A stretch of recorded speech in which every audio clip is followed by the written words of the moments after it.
personne n'ait de l'orgueil, plus personne ne croit être quelque chose. L'œuvre, c'est Jésus qui l'a fait à la croix en donnant sa vie. Amen. Et tout ce que nous pouvons faire, c'est par grâce et miséricorde. Amen. Amen. Et si ce soir on peut encore apporter la parole de Dieu, c'est une grâce et une miséricorde de Dieu. Amen. Amen. Voilà. Qui sont ceux qui veulent que Dieu lui dise un mot ce soir? Amen. Oui, moi je vais dire un mot. Je veux que personne ne parle plus, s'il vous plaît. Voilà. Béni soit le nom du Seigneur. Ce soir, j'aimerais apporter quelque chose d'un peu particulier, si je pourrais dire, parce qu'on n'a pas trop l'habitude de parler des choses négatives. Vous savez, le chrétien pense toujours que quand tout va bien, le chrétien pense que toujours dans les choses positives, eh bien, il y a la bénédiction. Et laissez-moi vous dire qu'avec Dieu, beaucoup de fois, la bénédiction est dans le négatif. D'ailleurs, une mort ne peut produire que de la tristesse, de la séparation, de l'angoisse. Mais la mort de Jésus, elle a porté la vie en abondance. Donc, il vous lâche tout seul. Le négatif qu'on peut vivre, Dieu peut en faire un positif. Gloire à Dieu. Alors ce soir, j'aimerais parler des bénéfices que peuvent apporter les épreuves qu'un chrétien passe. Gloire à Dieu. Amen. Les bénéfices qu'il y a dans l'épreuve. Parce que le seul moyen que Dieu a pour former un chrétien, pour faire grandir un chrétien, pour fortifier un chrétien, eh bien c'est les tribulations. Bendito sea el nombre del Seigneur. Le seul moyen que Dieu a d'éprouver la foi d'un chrétien, c'est par le moyen des tribulations et du feu. Gloire à Dieu. D'ailleurs, si on parlerait avec de grands boxeurs, un grand boxeur ne dira pas « je suis champion du monde parce que je suis rapide » ou « je suis champion du monde parce que je suis musclé ». Il ne dira jamais ça. Il est champion du monde parce que c'est un encaisseur. Les plus grands champions, c'était ceux qui encaissaient le plus. Et un chrétien doit être capable d'encaisser. Amen. C'est quand on encaisse qu'on se fortifie. C'est quand on encaisse qu'on grandit. C'est quand on encaisse qu'on devient plus spirituel. C'est pas quand tout va bien. C'est pas quand tous nos alentours va bien. C'est pas quand on est en santé. C'est pas quand on a de l'argent. C'est pas quand on a la voiture qui marche bien. C'est pas là qu'on grandit. C'est pas là qu'on est fortifié. On se fortifie dans les problèmes et dans les difficultés. La Bible nous enseigne que Jésus, il priait constamment. Il partait le soir prier dans la colline. Il priait le matin très tôt. Il passait les journées à prier. Mais quand il est à Gethsémane, la Bible nous dit Jésus pria plus intensément. Ça veut dire que le chrétien, logiquement, les tribulations doivent le pousser à être plus spirituel. Alors, le problème est pourquoi ma souffrance ne me fait pas avancer, ne me spiritualise pas davantage. Eh bien, tout simplement, parce qu'on mélange les conséquences, parce qu'on agit mal avec les tribulations. Une tribulation n'est pas un acte ou une conséquence que nous avons faite et que nous l'avons mal fait. Un petit exemple pour qu'on puisse comprendre. Si on ne fait pas la vidange du moteur, on casse le moteur de la voiture, tôt ou tard. Seigneur, tu sais que j'ai pas d'argent, pourquoi tu permets que la voiture se cache? Tu aurais dû faire la vidange. C'est pas une tribulation, c'est une conséquence parce que tu as mal agi. Et beaucoup de chrétiens, parce qu'ils vivent dans le péché, parce qu'ils font des choses qui ne sont pas la gloire de Dieu, et ils disent Seigneur, pourquoi je souffre?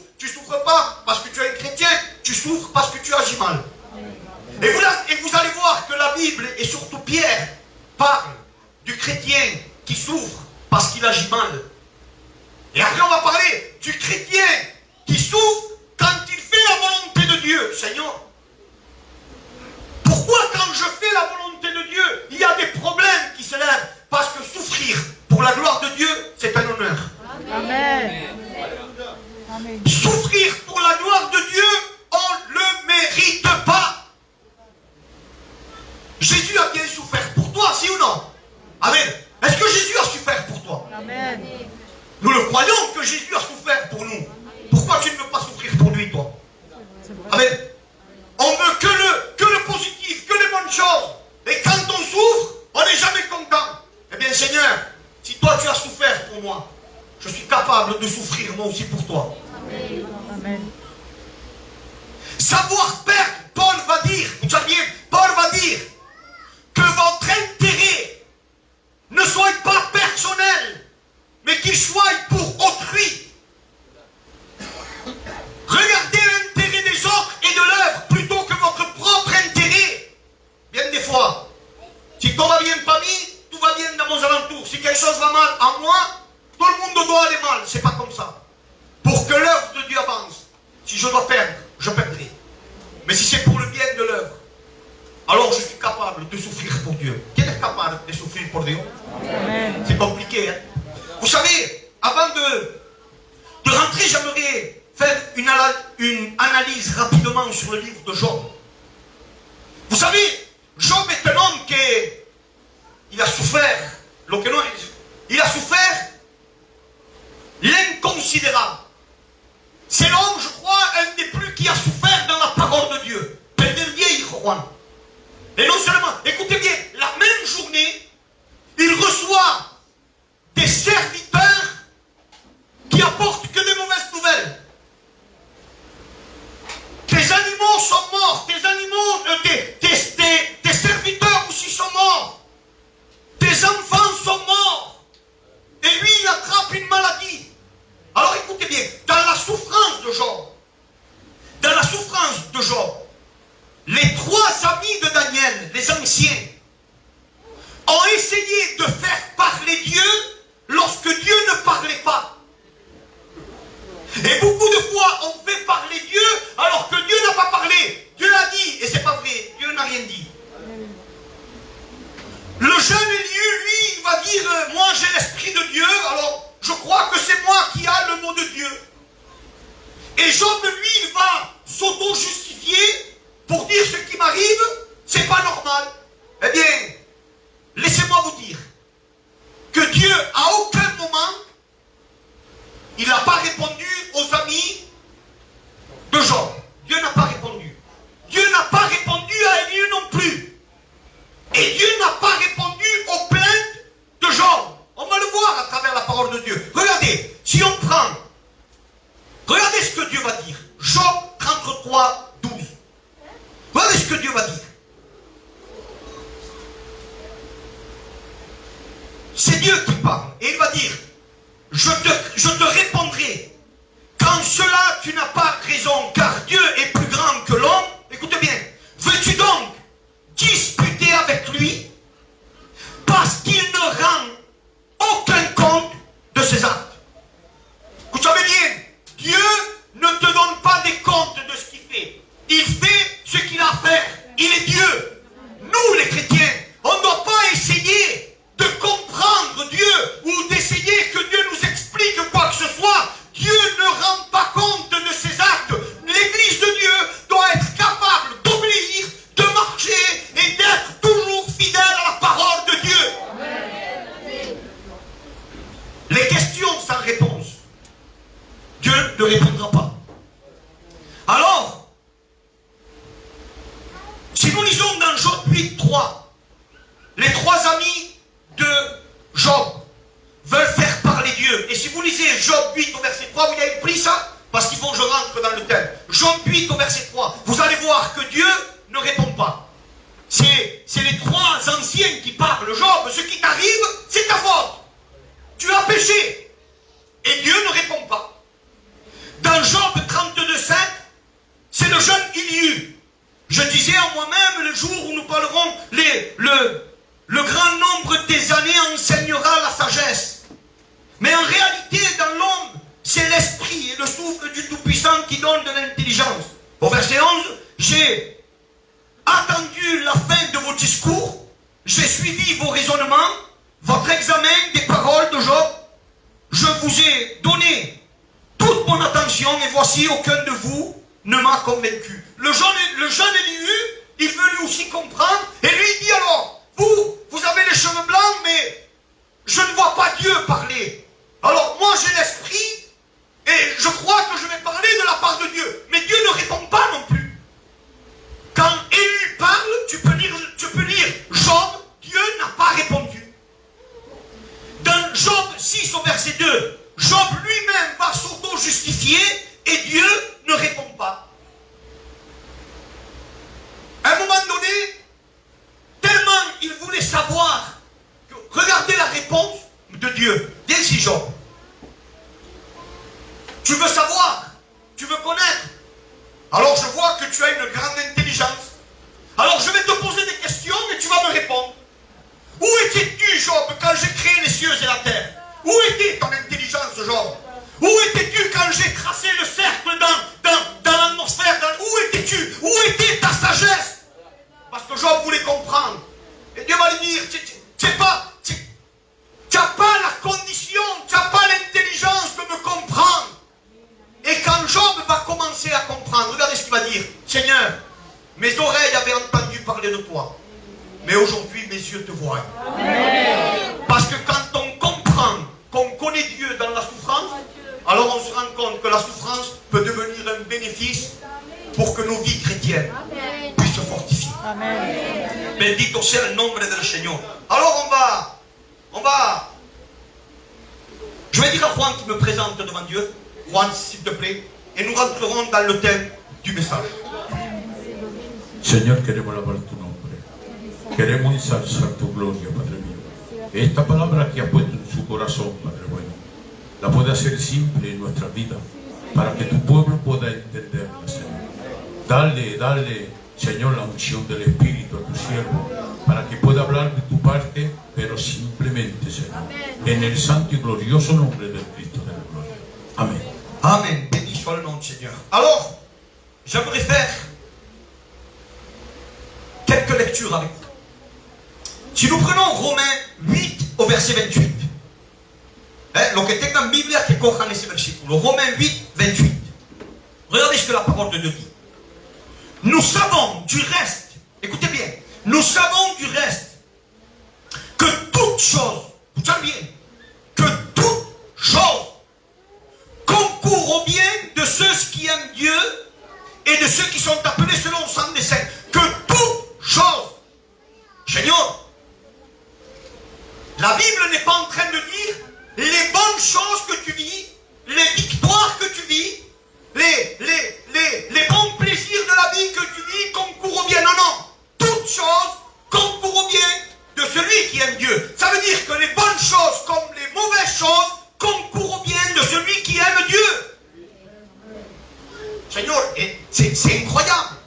Mais quand on met notre confiance en lui, même les mauvaises choses peuvent devenir bénéfiques pour nos vies. On a vu des choses avec qui peor que la muerte, il n'y a pas. Pire que la mort, il n'y en a pas. Et on a vu des conversions à travers du monde. Et on le voit encore. Et nous on se dit, mais le Seigneur, normalement la mort, ils auraient dû éloigner la famille. Eh bien non, la mort a approché la famille et a converti la famille. C'est bon ça. Dieu est capable de bénir dans le négatif. 2 Corinthiens 12 au verset 7. Et pour que je ne sois pas enflé d'orgueil. Regardez l'apôtre, ce que lui il avait compris. Regardez la façon de comprendre ce que lui il vivait. Regardez l'apôtre. Et pour que je ne sois pas enflé d'orgueil. O sea, pour que moi je ne tombe pas dans l'orgueil. Parce que, no olvidar que Paul avait reçu toutes les doctrines. Il avait reçu des révélations incroyables. Il était monté au 3e ciel. Il avait entendu des paroles ineffables qui n'est pas permis à un homme d'exprimer. Il a fait beaucoup de guérisons.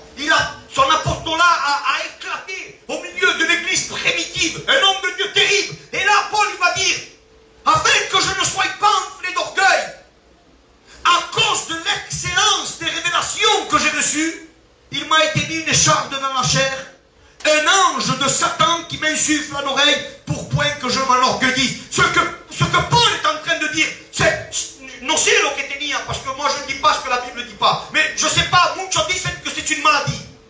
Admettons que c'est une maladie que Paul avait. Eh bien lui il voit sa maladie comme un bénéfice. La maladie que j'ai, c'est pour que moi, Paul, je ne sois pas orgueilleux des révélations que je reçois et ma maladie me garde, eh bien, dans mon humilité. Vaya conmigo, Seigneur. Qu'est-ce que l'apôtre avait compris? Seigneur, je t'ai prié 3 fois. Tu m'as pas guéri? Non, ma grâce me te suffit. Eh bien, Seigneur, eh bien alors, ce qui m'arrive, c'est comme un démon qui me dit, Paul, ne te prends pas pour un cadeau, regarde comme tu es. Et ça, ça me permet d'être toujours humilié, de ne pas tomber dans l'orgueil. Eh bien, merci Seigneur. Tu me maintiens dans ta présence. Vous voyez comme Paul avait vu quelque chose de négatif, c'était transformé en un positif. Bendito sea el nombre del Seigneur. C'est magnifique ça. Alors, ce soir, je ne sais pas ce que tu as. Peut-être tu dis c'est tout. Bah, ça va. J'en ai marre de l'œuvre de Dieu parce que plus je m'approche, plus j'ai des problèmes. Plus je m'approche, plus j'ai des problèmes. Écoute-moi bien. Un bon arbre qui a de bons fruits, on monte dessus, on casse les branches pour aller prendre le fruit. Un arbre qui n'a pas de fruits, tu le laisses de côté. Tu sais, il n'y a jamais rien là-bas. Mais un bon arbre, tu es toujours dessus. C'est pas ça pour le problème. C'est parce que tu portes du fruit. Amen. Mais attention, mélange pas les conséquences. Parce que tu agis mal. Bendito sea el nombre del Seigneur. Acte 14 au verset 22. Regardez Paul, regardez quel apport, Seigneur. Dice, fortifiant l'esprit des disciples, les exhortant à persévérer dans la foi, en disant que c'est par beaucoup de tribulations qu'il faut rentrer dans le royaume de Dieu. Et vous savez qu'est-ce qui lui est arrivé là? Paul, il descend avec un frère. Et quand on lit des versets un peu plus haut, c'est à ce moment-là qu'ils vont lapider Pierre. Ils vont le laisser un jour et une nuit dans la Bible. Lo van a calabrar. Alors ça veut dire que 2 ou 3 jours après, non sé cuánto tiempo, il va aller prêcher, je pense, il devait encore avoir les bosses. Et il va dire, frère, c'est par beaucoup de tribulations qu'on va rentrer dans le royaume de Dieu. Vaya quel message, hein? On le voit, Paul. Qui est qui t'a filé là, qui sait, on m'a lapidé, on m'a tué il y a quelques jours, mais moi je vous prêche que c'est par beaucoup de tribulations qu'on doit rentrer dans le royaume de Dieu. C'était un message vécu. C'est pour ça que le message de Paul tenía poder, parce que quand il prêchait, le vían los porrazos. Alors il y a des chrétiens qui veulent être intacts, ils no quieren porrazos. Et là, c'est les plus grands orateurs. Ils te prêchent la parole comme personne, mais dans le moment où tu lui donnes un coup, tu ne les vois plus. Et tout ton message, et toute ta connaissance, et tout ton savoir-faire de la parole de Dieu, elle est où? Eh bien, c'était que des mots. Que des mots qui s'envolaient en l'air. Et il n'y avait aucun vécu. Parce qu'un chrétien qui vit la réalité avec Dieu, la souffrance est un bénéfice. Amen. Bendito sea el nombre del Seigneur. 1 Pierre 4, au verset 12 à 13. Bien-aimés, ne soyez pas surpris comme une chose étrange qui vous arrive. Muchos cristianos, ils voient la souffrance comme quelque chose d'étrange. C'est incroyable. Quand on s'approche de Dieu, on souffre. Ah bon? C'est bizarre pour toi? Bien-aimés, ne soyez pas surpris comme d'une chose étrange qui vous arrive de la fournaise qui est au milieu de vous. Pour vous éprouver, réjouissez-vous au contraire de la part que vous avez aux souffrances de Christ, afin que vous soyez aussi dans la joie et dans l'allégresse lorsque sa gloire apparaîtra. Non, hermano, vous savez, un soir, on était dans une mission. Et puis, vous savez, dans une mission, on était dehors, on était dans une caravane, estábamos afuera, et on a voulu un peu parler de Dieu.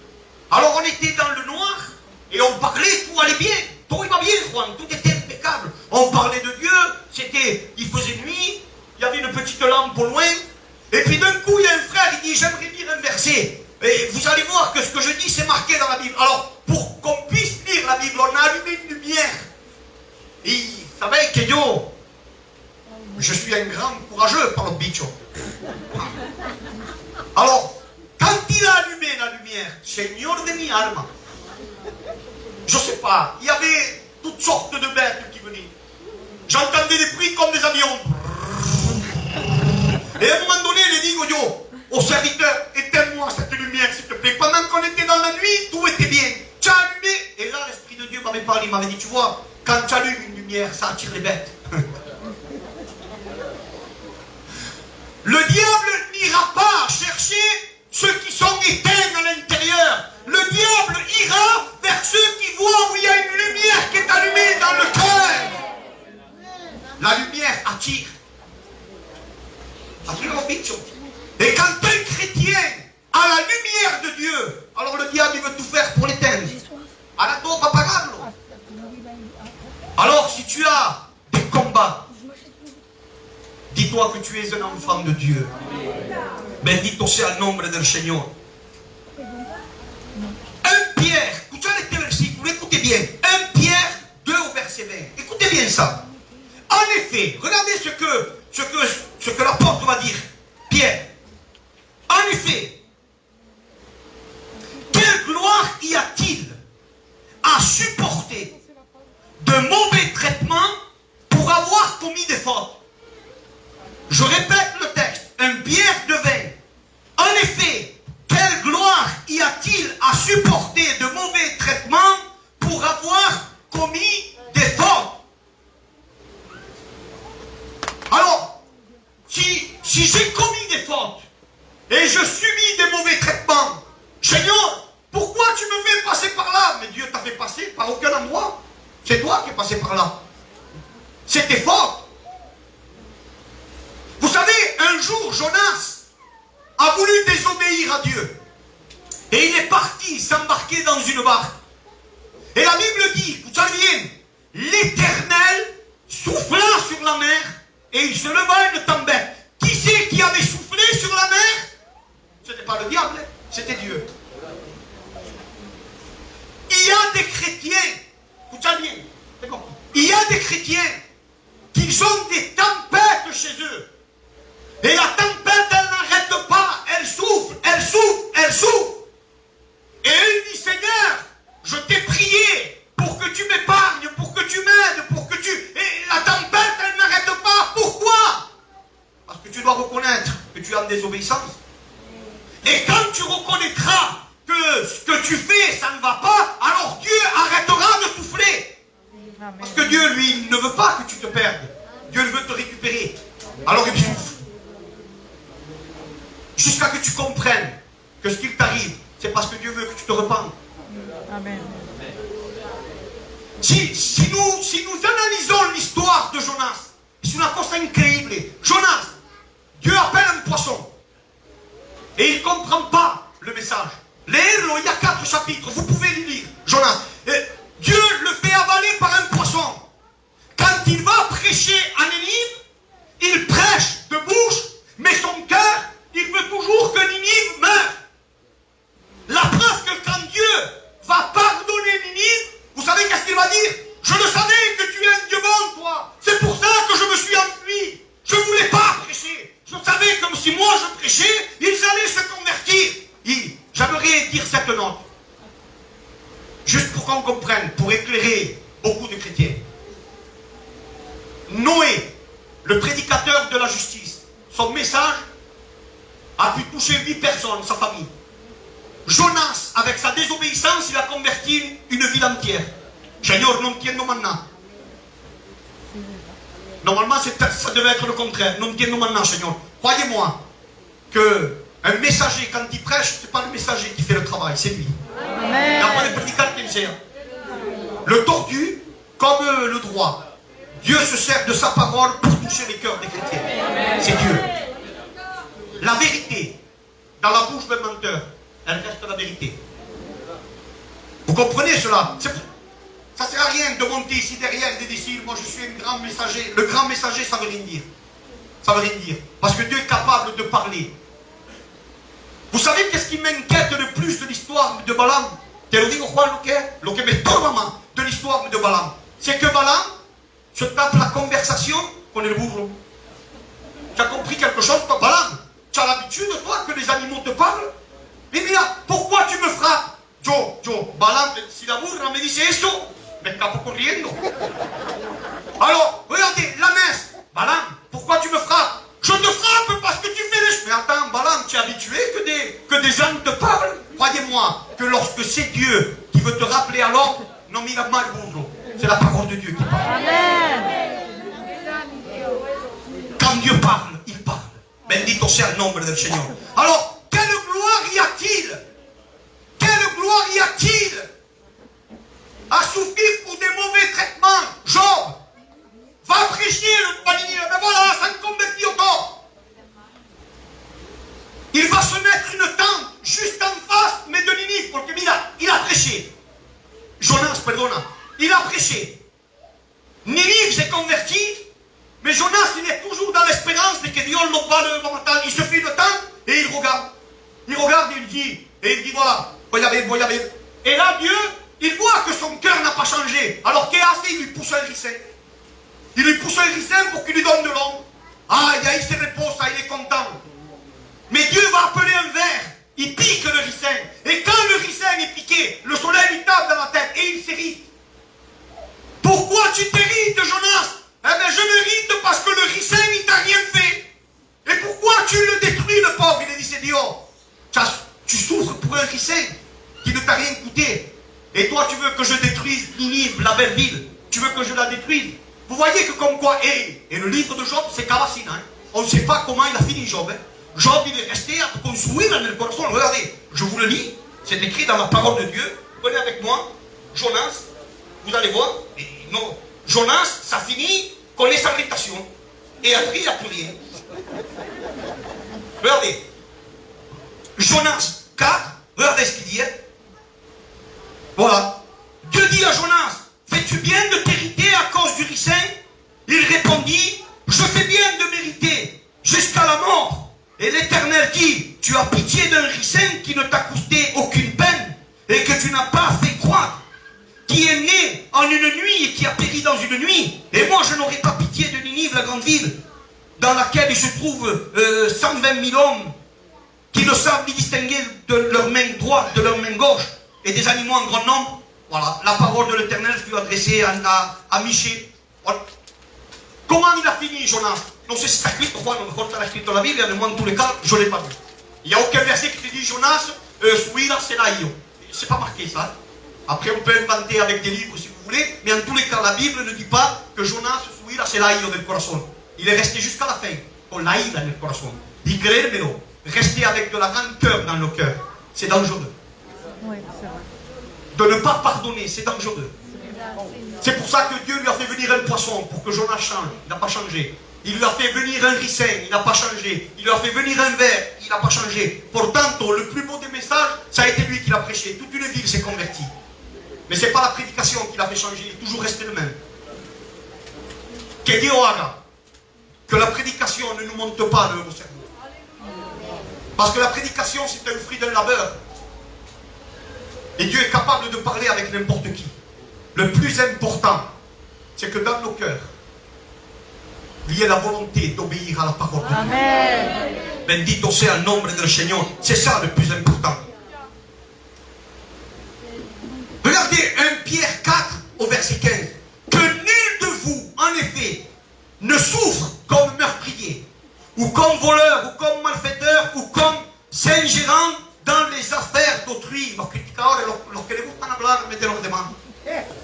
Que personne ne souffre à cause de ça. Parce que les critiqueurs, ils souffraient. C'est pas ici même pas de Porto. Lo dice que nul de vous ne souffre comme meurtrier, comme voleur, comme malfaiteur, ou comme s'ingérant dans les affaires d'autrui. Mírate tu vida. Me miro la mía yo. Mais ahora regardez, 1 Pierre de 20. Mais si vous supportez la souffrance lorsque vous faites ce qui est bien, mira ahora, c'est une grâce devant Dieu. Amen. Et c'est à cela que vous êtes appelés. Parce que Christ a souffert pour vous, vous laissant un exemple afin que vous suiviez ses traces. Amen. Vous avez vu ce verset là? souffrir quand tu as fait la volonté de Dieu. Eh bien, si souffre et quand tu as fait la volonté de Dieu, tu ressembles à Jésus. Parce que tu dois suivre les traces de Jésus. Jésus, parce qu'il a obéi à son Père, parce qu'il a fait la volonté de son Père, parce qu'il a accompli la loi, Jésus a souffert pour te sauver. Alors si moi je dois souffrir pour faire la volonté de Dieu, je l'accepte, Seigneur. Je veux souffrir. Bendito sea el nombre del Seigneur. Comme quoi que les souffrances sont importantes. Luc 22, 31. Le Seigneur dit, Simon, Simon, Satan vous a réclamé pour vous cribler comme le froment. Mais j'ai prié mon Père pour que ta foi ne défaille point. Jésus a prié pour Pierre pour que sa foi ne défaille point. Jésus est un avocat et à chaque fois que tu souffres, à chaque fois que tu es tombé et tu décides de te relever, l'avocat est là en fonction pour t'aider, pour te ranimer, pour te donner de la force. Et surtout pour que tu comprennes que la difficulté te fait avancer, te fait grandir devant Dieu. Bendito sea el nombre del Señor.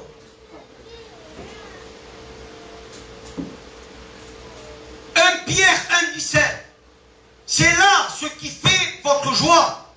Quoique maintenant, puisqu'il faut que vous soyez attristés un peu de temps, par diverses épreuves, afin que l'épreuve de votre foi, plus précieuse que l'or, périssable qui cependant est éprouvé par le feu, et pour résultat la louange, la gloire, l'honneur, lorsque Jésus apparaîtra. Les souffrances doivent te produire de la gloire, de l'honneur et des louanges. Et pas de j'ai trop de problèmes. C'est pas ça. Les problèmes que tu passes, c'est des conséquences parce que tu agis mal. C'est pas des tribulations. Les tribulations sont pour te fortifier. Amen. Pour éprouver ta foi. Et toutes les choses, on apprend de nos erreurs. Et un chrétien doit apprendre de ses erreurs. Bendito sea el nombre del Seigneur. Béni soit le nom du Seigneur. On va terminer avec un ou deux versets. Jean 3 au verset 8. Regardez ce que Jésus va dire à Nicodème. Nicodème, le vent souffle où il veut et tu entends le bruit. Mais tu ne sais ni d'où il vient, ni d'où il va. Il en est ainsi de tout homme qui est né de l'esprit. Le vent, on ne le voit pas. Vous savez bien, le vent, on ne le voit pas. Vous êtes d'accord avec moi? Mais quand on voit un arbre bouger, on sait que c'est le vent qui le bouge. Quand tu sens l'air frais qui te tape dans le visage, tu sais que c'est l'air qui vient de dehors. Par là, tu fermes les yeux, je te mets une clim, ils nous disaient tout ça c'est un vent mécanique, c'est une clim ou c'est un ventilateur. Mais si je t'ouvre les fenêtres, même que tu as les yeux fermés, c'est tout. C'est l'air de dehors, ça. Lo resiente, tu ne le vois pas, mais tu le ressens. Eh bien, écoutez-moi. Dieu le Père, on ne le voyait pas. Et Pierre va dire, Seigneur, montre-nous le Père. Le Père était le vent. Et Jésus était la manifestation du vent. Celui qui me voit, les manifestations, voit le Père. Maintenant, Jésus, on ne le voit plus. Jésus est le vent. Mais nous, l'Église de Dieu est la manifestation du vent. Les gens doivent voir le vent en nous, ils doivent voir Jésus en nous. Amen. Et c'est dans les tribulations, c'est dans les souffrances, c'est parce qu'on est capable de souffrir comme lui il a souffert que l'image du Christ va apparaître en nous. Et c'est là que les gens du dehors vont dire, cette église-là, c'est une église de Dieu. Mira, je te dis à moi ce qui m'impressionne le plus, delante del Seigneur, je te le dis. C'est pas Antonio d'Almoradín qui prêche d'Espagne. Palabra del Seigneur, il ne m'impressionne pas. Mais grosso, mais il ne m'impressionne pas. Ni tampoco tous les prédicateurs que tu peux mentionner. Ninguno m'impressionne. Je connais ma parole. Qu'ils soient plus éloquents que moi, que Dieu le bendiga et qu'ils continuent de faire l'homme. Mais la Biblia, yo la conozco bastante. Et je n'ai pas besoin de leur message, moi. Lo digo de verdad. Mais vous savez qu'est-ce qui m'impressionne à moi? Un petit vieux qui a souffert toute sa vie et qui est toujours dans le circuit. Et qui est toujours dans l'œuvre de Dieu. Ça m'impressionne à moi. Eso me hace, eso mi Juan me impresiona a mí. Quand je vois que des gens, Señor, por andar pasado, y siempre está con el Señor. Il est toujours là. Et lui, il n'est pas éloquent dans le message. La seule chose qui te dit, Mijico, sans Dieu, je n'aurais pas pu tenir. C'est Dieu qui m'a donné la force. Et ce message-là, te quedas con la boca abierta y dices, tú, Señor, de mí, c'est le plus grand des messages. Le plus beau des messages. C'est quand un chrétien est stable dans les problèmes et dans les difficultés. Ce sont ceux qui veulent souffrir pour la gloire de Dieu. Amen. Seigneur, si on doit souffrir, eh bien on souffrira, Seigneur. Si on doit passer, estamos souffrant, regardez la pandémie, tout ce qui passe, on souffre, eh bien on continue. On continue à venir à l'église, on continue à adorer Dieu, on continue dans la lancée. Ne vous désanimez pas.